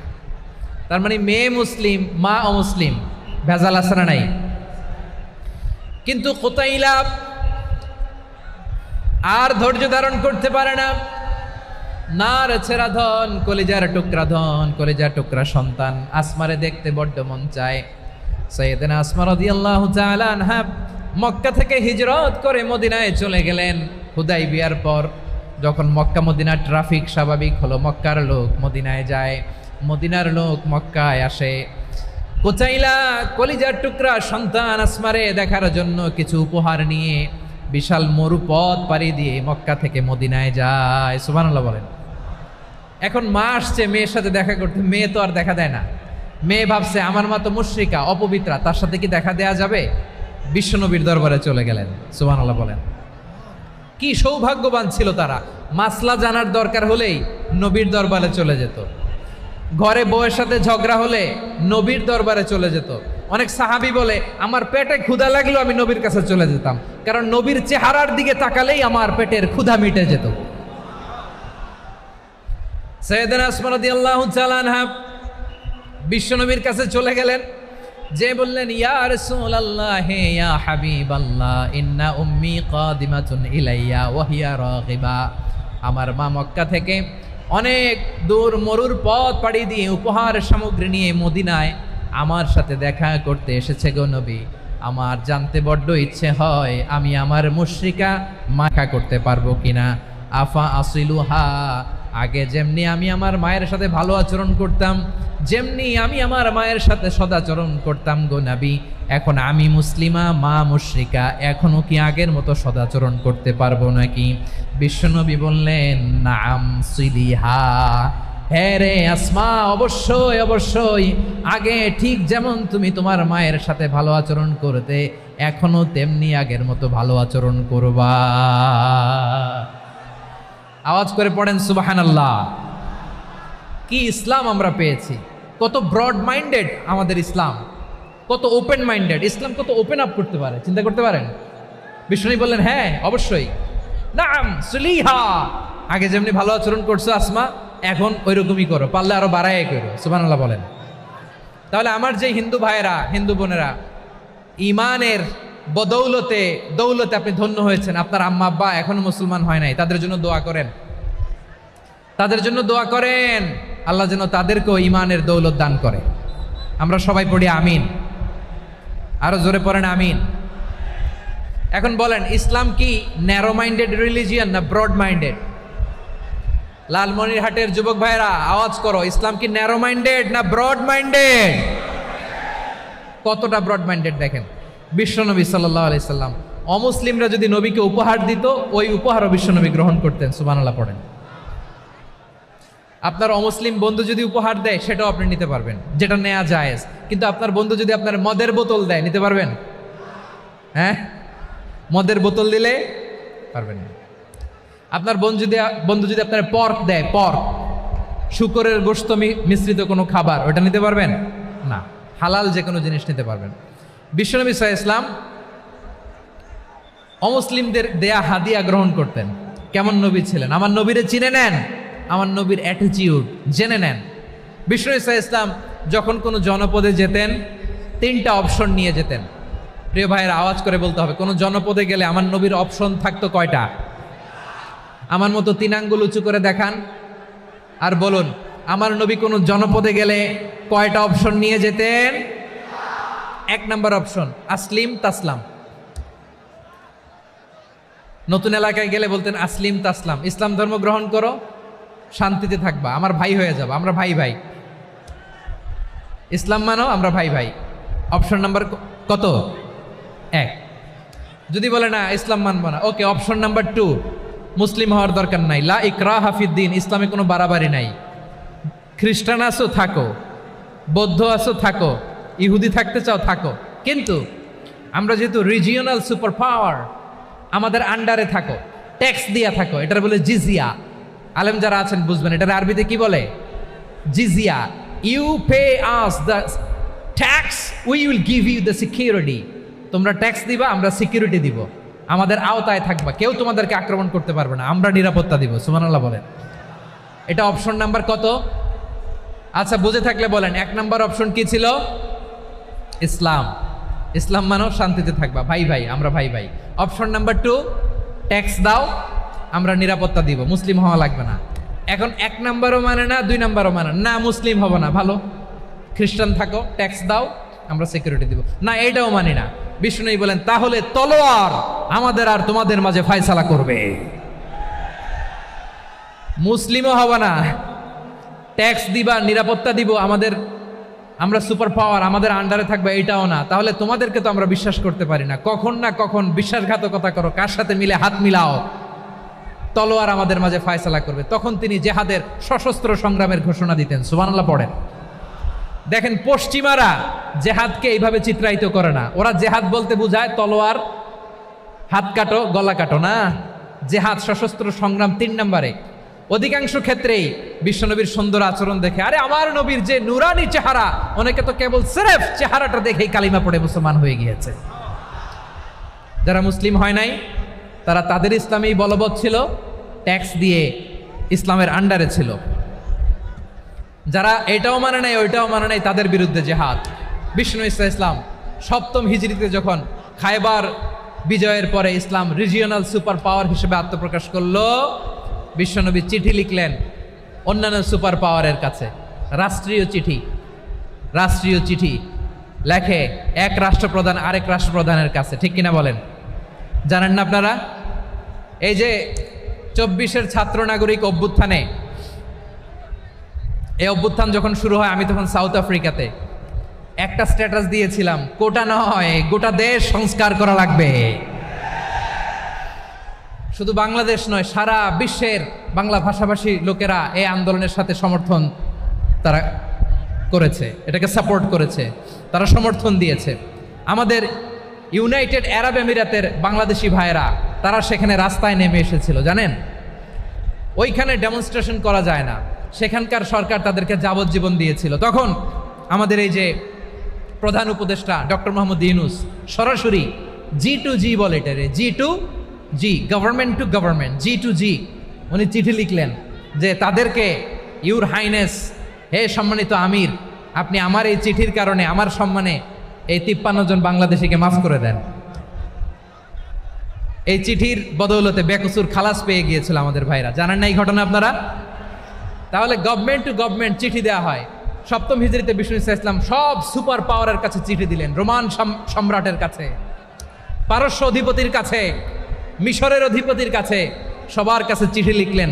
চিঠির ভাষা ছিল এরকম, মিন মুহাম্মাদিন রাসূলিল্লাহ ইলা মুকাওকিস আযীমিল কিবত, মুহাম্মদ রাসূলুল্লাহর পক্ষ থেকে মিশরের বাদশার কাছে, আসলিম তাসলাম, ইসলাম মানো শান্তিতে থাকবা, সালামুন আলা মান ইত্তাবা আল হুদা, শান্তি তার জন্য যে হেদায়েতের অনুসরণ করে। সুবহানাল্লাহ পড়েন।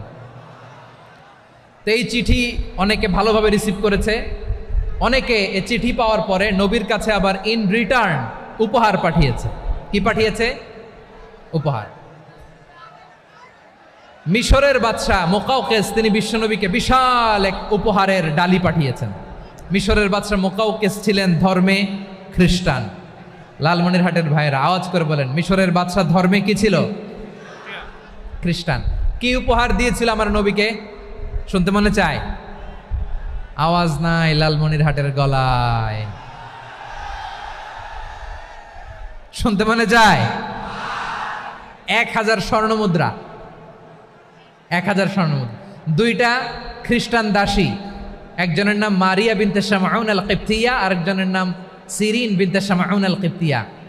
একজন খ্রিস্টান দাস 20 থান কাপড় জামা বানানোর জন্য, আমরা নবী যেন সেলাই করে জামা বানাতে পারে এজন্য 20 থান কাপড়, 20 থান ফাইন গার্মেন্ট। সুবহানাল্লাহ পড়বেন না? এরপরে একটা গাধা যেটার নাম ছিল উফাইর, আর একটা খচ্চর, এটার নাম ছিল দুলদুল। খচ্চর চিনেন? গাধা আর ঘোড়ার ক্রসিং এ যে প্রাণীটা দুনিয়াতে আসে এটার খচ্চর বলে। তো এই যে সুপার পাওয়ার খ্রিস্টান বাদশার কাছে নবী চিঠি লিখলেন, ওই খ্রিস্টান বাদশাহ আমার নবীকে উপহার দিল। বিশ্বনবী এই উপহারগুলো সানন্দে গ্রহণ করেছে। সুবহানাল্লাহ পড়বেন না? তাহলে অমুসলিম কেউ যদি আপনাকে উপহার দেয়, হালাল উপহার হলে আপনি গ্রহণ করতে পারবেন। অনুরূপভাবে পারস্যের বাদশাহ, রোম সম্রাট বিশ্বনবীকে উপহার পাঠিয়েছেন। আমার নবী সবগুলো উপহার গিফট গ্রহণ করেছেন। সুবহানাল্লাহ বলেন। তাহলে প্রিয় লালমনিরহাট আওয়াজ করে বলুন, ইসলাম কি ন্যারো মাইন্ডেড রিলিজিয়ন না ব্রড মাইন্ডেড? আম্মাজান আয়েশার কাছে মাসালা জানতে চায় মেয়েরা, হে আম্মাজান, অগ্নি উপাসকেরা তাদের ঈদের দিন নওরোজের সময় আমাদেরকে পাখি দেয়, নেওয়া যাবে? উনি বললেন, ওরা জবাই করে দিলে নেওয়া যাবে না, কিন্তু ওরা যদি ফলমূল এরকম খাবার দেয় এগুলো নেওয়া যাবে। তার মানে অমুসলিমদের দেয়া উপহার এটা গ্রহণ করা যায়। সুবহানাল্লাহ বলেন। শুধু তাই নয়, বিষ্ণু ঈসা ইসলাম অমুসলিমদের সাথে আর্থিক লেনদেনও করেছেন, ফিনান্সিয়াল ডিলিং করেছেন। অমুসলিমদের সাথে প্রয়োজনে আপনি ফিনান্সিয়াল ডিলিং করতে পারবেন। আমরা প্রায় দেখি বাজারের মিষ্টির দোকানগুলো আমার হিন্দু ভাইদের। লালমনিরহাটে মিষ্টির দোকান, দইয়ের দোকান কারা চালায়? হিন্দুরা চালায় না? তারপরে যে বারবার শপ, চুল কাটে যে নাপিত, অধিকাংশ নাপিতের দোকানে কারা? আমার হিন্দু ভাইরা। তা আপনি চুল কাটতে পারবেন কিনা? পারবেন কিনা বলেন? পারবেন। তার দোকান থেকে দই মিষ্টি কিনতে পারবেন কিনা? হ্যাঁ, আমার মুসলিম ভাইয়ের দোকান থাকলে ওইটারে আমি বেশি প্রায়োরিটি দিব, ঠিক কিনা? কিন্তু যদি তাদের সার্ভিস নিতে চান, প্রোডাক্ট নিতে চান, পারবেন। তার দলিল সহিহ বুখারী, আম্মা জান আয়েশা রাদিয়াল্লাহু তাআলা আনহা বলেন, ইশতারা রাসূলুল্লাহ সাল্লাল্লাহু আলাইহি ওয়াসাল্লাম মিন ইয়াহুদিয়িন তুআমান ওয়া রাহানাহু দিরআহু মিন হাদিদ। রাসূল সাল্লাল্লাহু আলাইহি ওয়াসাল্লাম এক ইহুদির কাছ থেকে, কার কাছ থেকে? সবাই বলে নাই কার কাছ থেকে? আমার নবী, পেয়ারা নবী এক ইহুদির কাছ থেকে জব কিনেছিল। জব, বার্লি, যেটা দিয়ে রুটি বানায়।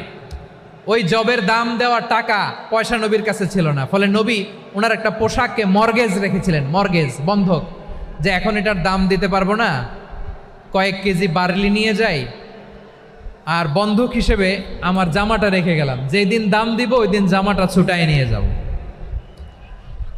সুবহানাল্লাহ পড়বেন না? বাকিতে নিছিলেন, বাকিতে। দিরআহু মিন হাদিদ, লোহার তৈরি বর্ম, মানে যুদ্ধের পোশাক, লোহা দিয়ে বানানো।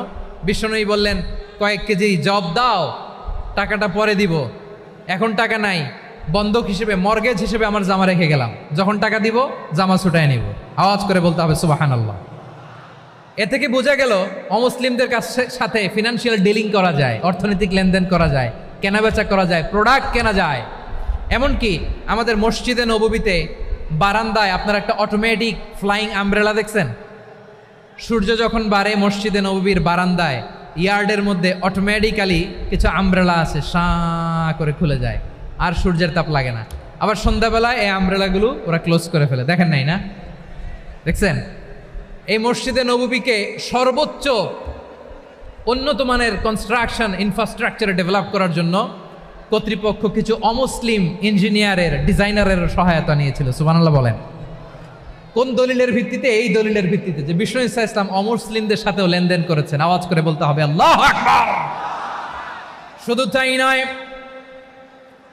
ইন কেস অফ ইমার্জেন্সি, প্রয়োজনে ইসলামের খাতিরে ইসলামকে সামনের দিকে এগিয়ে নিয়ে যাওয়ার জন্য অমুসলিমদের সাপোর্ট নেওয়া জায়েজ আছে। সুবহানাল্লাহ বলেন। অমুসলিমদের সাপোর্ট নেয়া, তাদের থেকে অর্থ নেয়া, পলিটিক্যাল সাপোর্ট, পলিটিক্যাল অ্যাসাইলাম নেওয়া জায়েজ আছে। আমাদের অনেক বিশ্ববরেণ্য দায়ীরা আমেরিকায় অস্থায়ীভাবে অ্যাসাইলাম নিয়ে থাকে, নিজের দেশে গেলে ফাঁসিতে ঝুলাই দিবে। যুগ যুগ ধরে দায়ীদের উপরে এরকম অত্যাচার আর নির্যাতন আছে না নাই? মিশরের অনেক দায়ীরা পাশ্চাত্যে যেয়ে থাকে। এই যে তারা পলিটিক্যাল অ্যাসাইলাম নিয়ে থাকে, রাজনৈতিক আশ্রয়, এটা জায়েজ আছে না?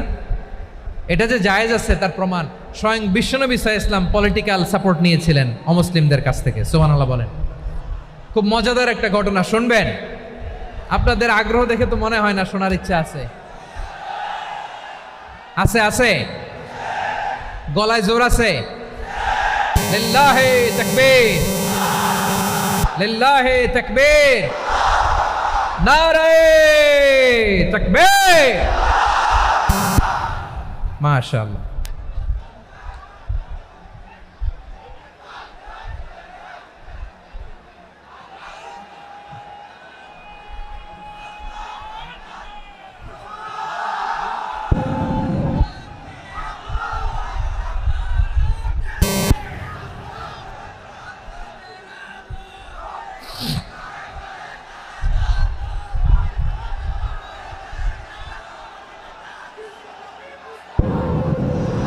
মাশাআল্লাহ মাশাআল্লাহ। থামুন থামুন আমার ভাইরা। বিশ্বনবীর বয়স তখন প্রায় 51 বছর। কত বছর? বিশ্বনবীর সবচেয়ে কাছের মানুষ খাদিজা রাদিয়াল্লাহু তাআলা আনহা ইন্তেকাল করেছেন। বিশ্বনবী বড্ড কষ্ট পেলেন, হৃদয়টা ভেঙে খান খান।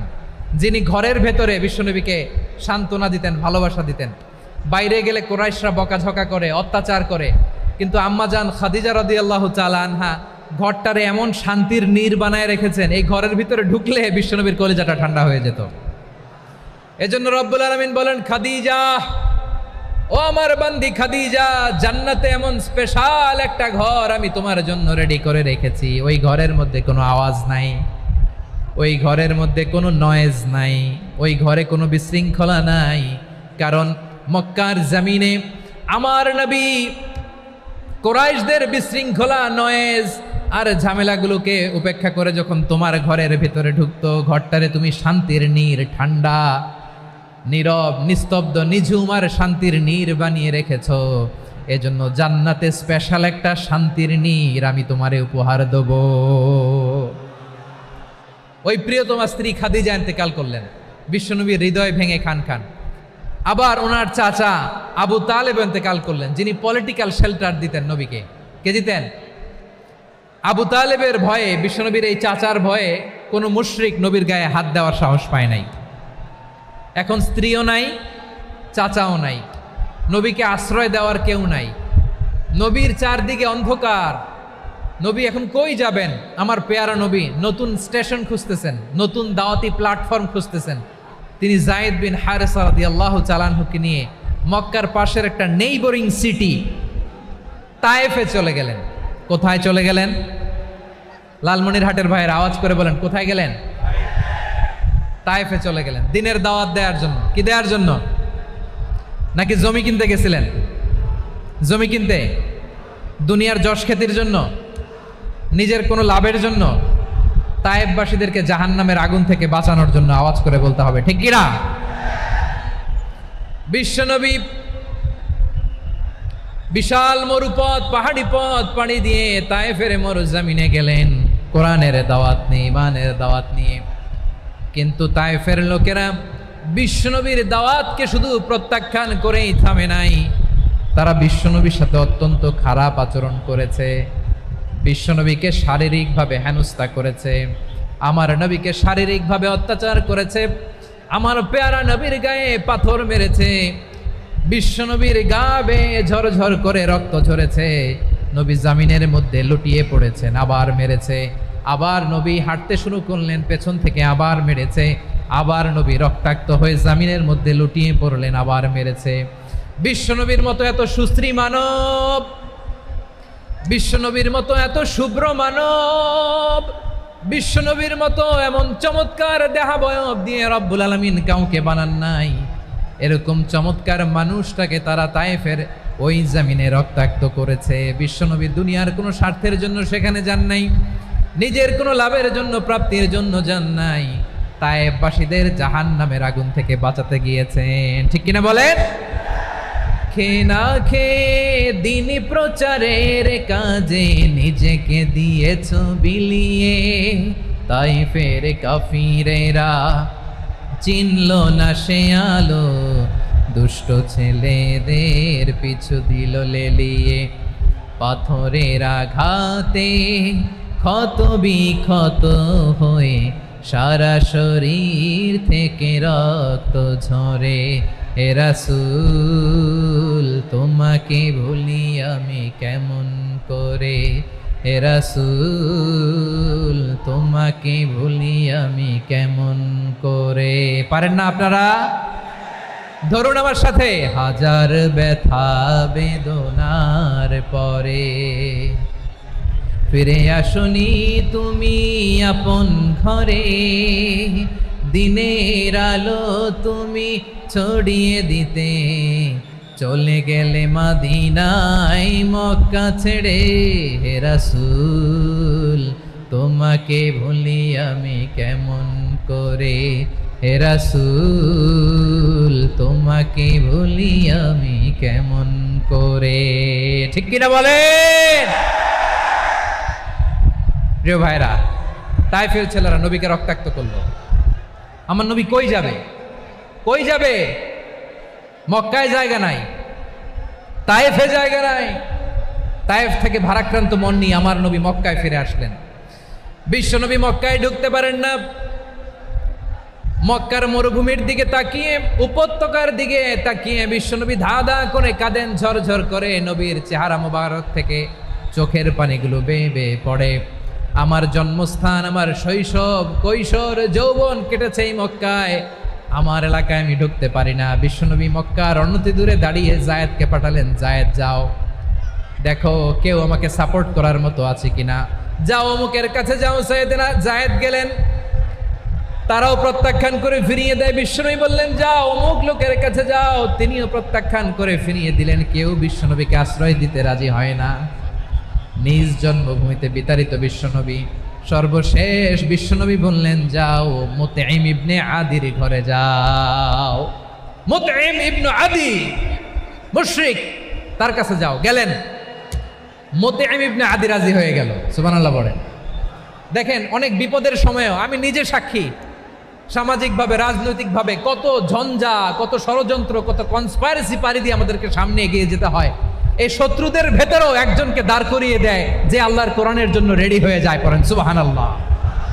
মুতঈম ইবনে আদি, আল্লাহ তার মনকে নরম করে দিলেন। মুতঈম বলে মুহাম্মদ আমি তোমাকে আশ্রয় দিব। তার দুই ছেলেকে পাঠালেন, যাও খোলা তলোয়ার নিয়ে, স্কট দিয়ে, গার্ড অফ অনার দিয়ে মুহাম্মদকে মক্কায় ঢুকাও, আর বলো আমি আমান দেব। আমান কি দিব? আমান মানে সিকিউরিটি, নিরাপত্তা। সিকিউরিটি ছাড়া, আমান দেওয়া ছাড়া কেউ থাকতে পারতো না মক্কায়। দুই ছেলে বিষ্ণু ইসা ইসলামকে নিয়ে আসলো।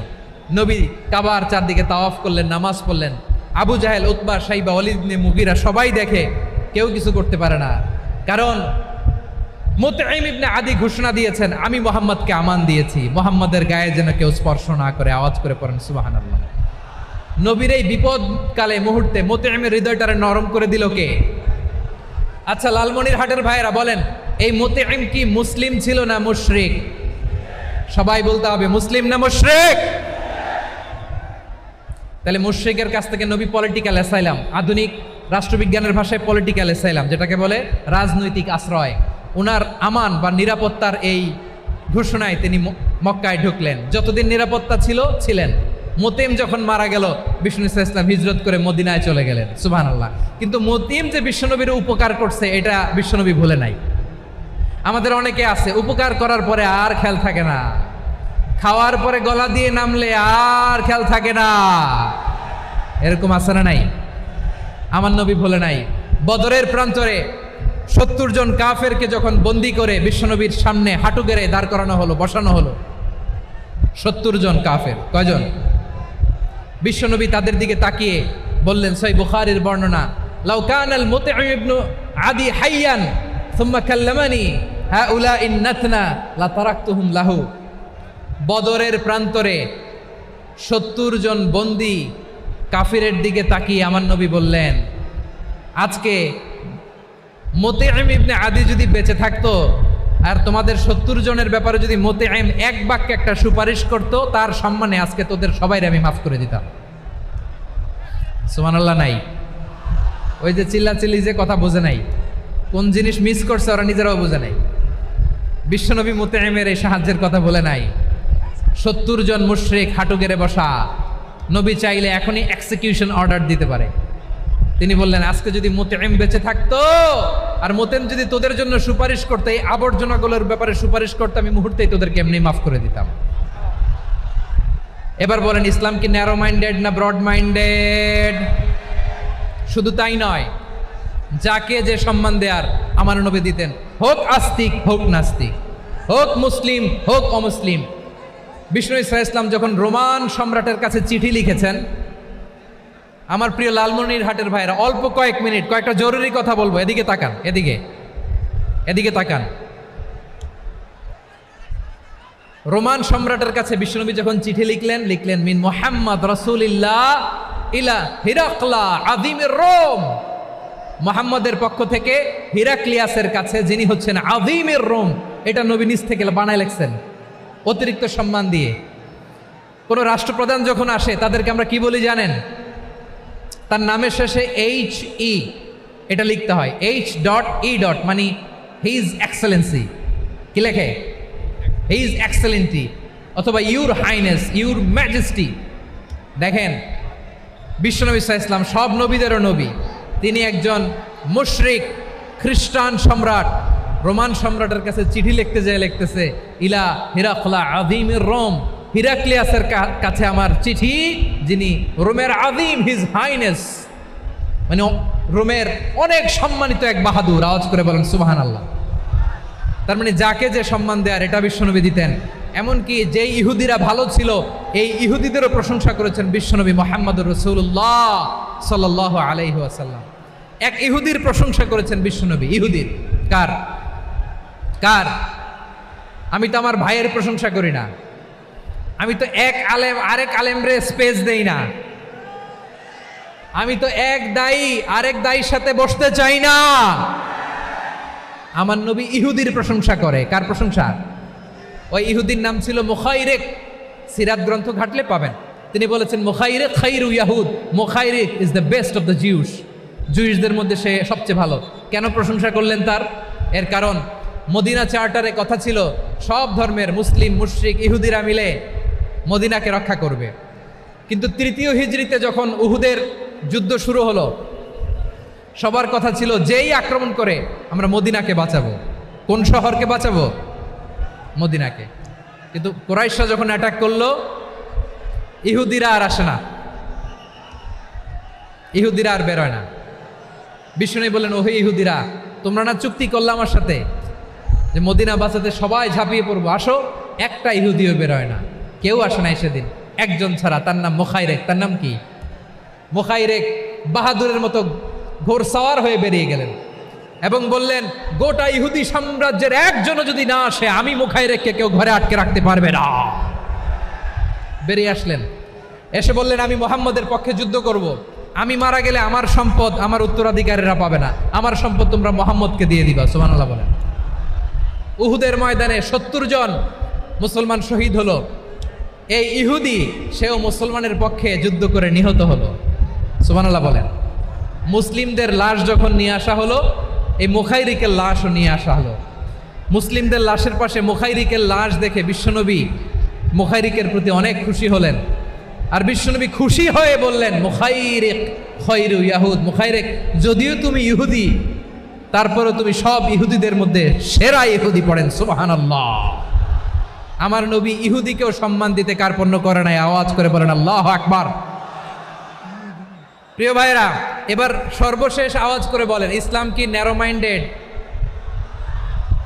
নাকি ব্রড মাইন্ডেড? সবাই বলেন ন্যারো মাইন্ডেড না ব্রড মাইন্ডেড? এজন্য অমুসলিম হইলেই তারা আমাদের শত্রু নয়। শত্রু কারা? এই লালমনিরহাটের ভাইয়েরা শোনেন, শত্রু কারা? যে সমস্ত অমুসলিম আমাদেরকে নিশ্চিহ্ন করে দিতে চায়, যে সমস্ত অমুসলিম আমাদের ভূখণ্ড থেকে আমাদেরকে তাড়িয়ে দিতে চায়, যে সমস্ত অমুসলিম আমার ধর্ম নিয়ে তুচ্ছতাচ্ছিল্য করে চিল্লায় বলেন ঠিক কিনা, তারা আমাদের শত্রু। সাধারণ অমুসলিমরা আমার শত্রু নয়। এই যে হিন্দুরা থাকে এরা আমার ভাই, বৌদ্ধরা আমার ভাই, খ্রিস্টানরা আমার ভাই, ইহুদিরা আমার ভাই। তারা দিনই ভাই নয়, তারা মায়ের পেটের ভাই নয়, তারা মানবিক দিক থেকে ভাই। ও মানুষ, আমিও মানুষ। ইসলাম মানুষকে সম্মান করে, চিল্লায় বলো ঠিক কিনা। যারা আমাদের অস্তিত্বকে নিশ্চিহ্ন করতে চায়, যারা আমাদের ভূখণ্ডকে দখল করতে চায়, যারা আমাদেরকে নিয়ে মকারি করে, ফান করে, টিটকারি করে, আমার ধর্ম নিয়ে খেলা করে, তাচ্ছিল্য করে, ওদের বিরুদ্ধে আমাদের জিহাদ। সাধারণ মুসলিম আমাদের শত্রু নয়। আপনি জানেন নিউ ইয়র্কে, আমি তো নিউ ইয়র্কে ছিলাম অনেকদিন, ওখানে ফিলিস্তিনিদের পক্ষে যখন আমরা মিছিল করেছি, অনেক ইহুদি আমাদের সাথে মিছিলে দাঁড়িয়েছে। কারণ ওরাও জানে এই ভূখণ্ড ফিলিস্তিনিদের ভূখণ্ড। আওয়াজ করে বলো লালমনিরহাট ঠিক কিনা। ইসরায়েলের রাজধানী খোদ তেল আবিবে অনেক ইহুদিরা বেঞ্জামিন নেতানিয়াহু তার বিরুদ্ধে মিছিল করেছে। তো তারা কি আমাদের শত্রু? না। অনেক খ্রিস্টান আমাদের সাথে আমাদের স্বার্থ রক্ষায় আমাদের পাশে দাঁড়িয়েছে। খেয়াল রাখবেন, হিন্দু আর হিন্দুত্ববাদ এক নয়, ইহুদি ধর্ম আর জায়নিজম এক নয়। জায়নিজমের বিরুদ্ধে আমাদের সংগ্রাম, আমাদের জেহাদ, চিল্লায় বলেন ঠিক কিনা। এই যে ফিলিস্তিনের ভাইয়েরা, তারা তাদের স্বাধীনতা সংগ্রামের জন্য লড়াই করছে, করে যাচ্ছে, আমরা এটাকে সমর্থন জানাই, চিল্লায় বলো ঠিক কিনা। কাশ্মীরের ভাইয়েরা স্বাধীনতার জন্য সংগ্রাম করছে, আমরা সেই সংগ্রামকে সমর্থন জানাই, আওয়াজ করে বলো ঠিক কিনা। যারাই আমাদের ইসলামকে নিশ্চিহ্ন করতে চায় তাদের বিরুদ্ধে আমাদের সংগ্রাম, আওয়াজ করে বলতে হবে ঠিক কিনা। ওই সমস্ত দুর্বৃত্তদের সাথে আমাদের কোনো সম্পর্ক নাই। আমরা যদি ঐক্যবদ্ধ থাকতে পারি, ওই দুর্বৃত্তরা চান্স পাবে না। আমরা ঐক্যবদ্ধ থাকতে রাজি আছি। লালমনিরহাটের ভাইয়েরা, আমরা ঐক্যবদ্ধ থাকলে ওই দুর্বৃত্তদের কালো হাত ভেঙে দিতে আমাদের সময় লাগবে না। তাদের কালো হাত ভেঙে দিতে রাজি আছো মুসলমান? কারা কারা রাজি? দু হাত তুলে দেখাও।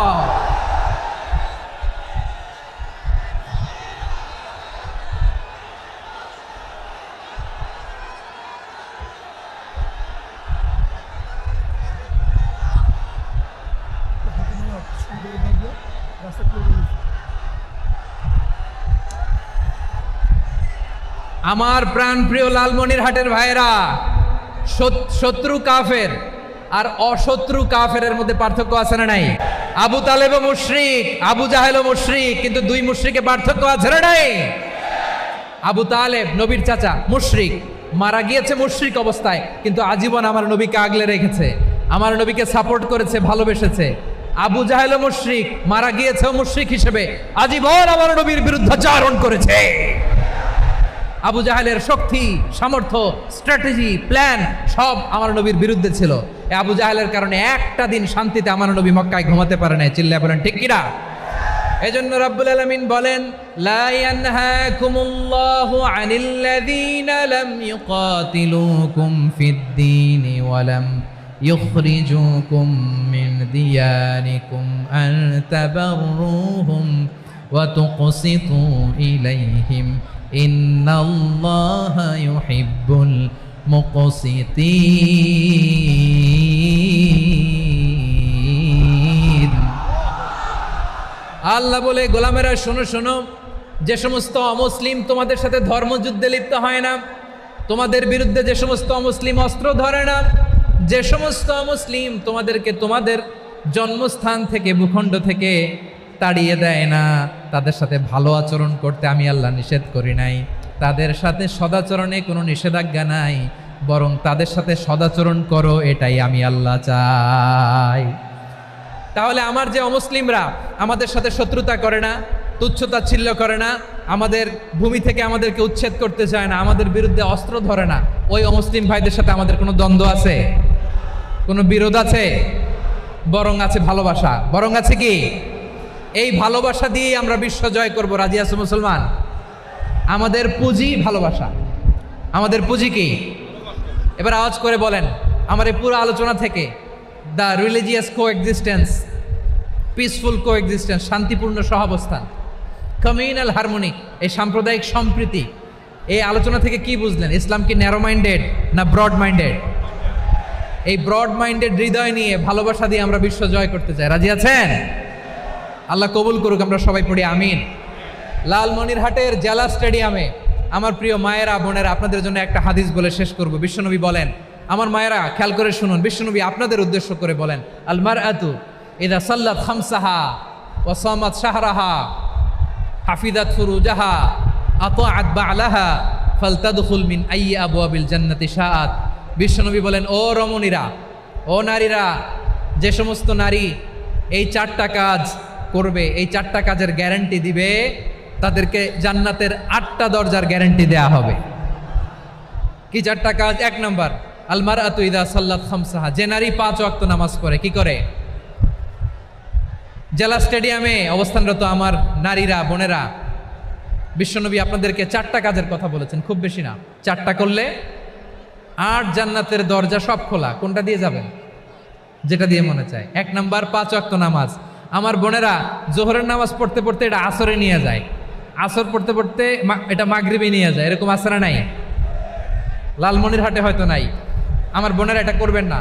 ইন্নাস সালাতা কানাত আলাল মুমিনিনা কিতাবাম মাওকুতা, সময় মতো পড়বেন। সামাত শাহরা, রমাদানের রোজাগুলো রাখবেন। হাফিজাত ফুরুজাহা, যে নারী তার চরিত্রকে হেফাজত করে, তার প্রাইভেট হেফাজত করে, তার লজ্জাস্থান হেফাজত করে। ও মায়েরা, আপনার এই গর্ভ যে কত দামি আপনি জানেন না। আপনার এই গর্ভ থেকে জন্মাবে আগামীর সালাহুদ্দিন আল আইয়ুবী। আপনার গর্ভ থেকেই জন্মাবে ইমাম আল মাহদি আল মুনতাজার। আপনার পেট থেকে জন্মাবে আবু সাইদের মতো বীর সৈনিক। আপনার পেট থেকে জন্মাবে মুগ্ধের মতো বীর মুজাহিদ। আপনি জানেন না কে আসবে আপনার পেট থেকে।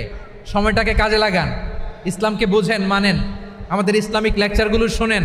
আমরা যে বার্তাগুলো, ইনস্ট্রাকশনগুলো, দিক নির্দেশনাগুলো আপনাদের খেদমতে রাখি, এগুলো মেনে চলুন। আপনিই পারেন আপনার ঘরটাকে জান্নাতের টুকরা বানাতে। একটা family, it's a very big institution and you are the MD, the managing director of this institution. চিল্লায় বলেন ঠিক কিনা? চাইলেই পারেন ঘরটারে জান্নাতের টুকরা বানাতে। 5 ওয়াক্ত সালাত, রমাদানের রোজা, নিজের চরিত্রের হেফাজত, ও আতাআত বা'লাহা, স্বামীর আনুগত্য। এটাতে অনেকে ভুল করে থাকে। হায় রে আমার বোনেরা, স্বামীর আনুগত্যকে এটা নিজের অপমান মনে করবেন না। আপনার স্বামী আপনার সবচেয়ে বড় গার্ডিয়ান, তিনি আপনার সবচেয়ে ভালো চায়। নারী কখনো গার্ডিয়ানশিপের বাইরে থাকতে পারে না। হয় আপনি বাবার গার্ডিয়ানশিপের ভেতরে, বাপ না থাকলে ভাই আপনার গার্ডিয়ান, ভাই না থাকলে চাচা গার্ডিয়ান, বিয়ের পরে আপনার স্বামী আপনার গার্ডিয়ান। শরিয়া সম্মত স্বামীর আদেশগুলো আপনি মেনে চলবেন, কিন্তু শরিয়া বিরুদ্ধ কোনো আদেশ মানতে আপনি বাধ্য নয়। আওয়াজ করে বলুন সবাই ঠিক কিনা? এই 4টা কাজ যদি কোনো নারী করে, বিশ্বনবী বলেন জান্নাতের 8টা দরজা খোলা। তোমার যেটা দিয়ে মনে চায় সেটা দিয়ে জান্নাতে তুমি এন্ট্রি নিতে পারবা। আমরা এখানে লালমনিরহাটের সোহরাওয়ার্দী ময়দানে আজকে যেমন একত্রিত হতে পারলাম, আল্লাহর জান্নাতেও যেন একত্রিত হতে পারে। আল্লাহ তুমি তৌফিক দান করো। আল্লাহ আমার এই কলিজার টুকরা যুবক ভাইদেরকে তুমি ওমরে ফারুকের মতো কবুল করো। জেলা স্টেডিয়ামে অবস্থানরত আমার মা বোনদেরকে তুমি ফাতেমার মতো, খাদিজার মতো কবুল করো। আমাদের কলিজার টুকরা সন্তানদেরকে তুমি সালাউদ্দিন আল আইয়ুবীর মতো কবুল করো।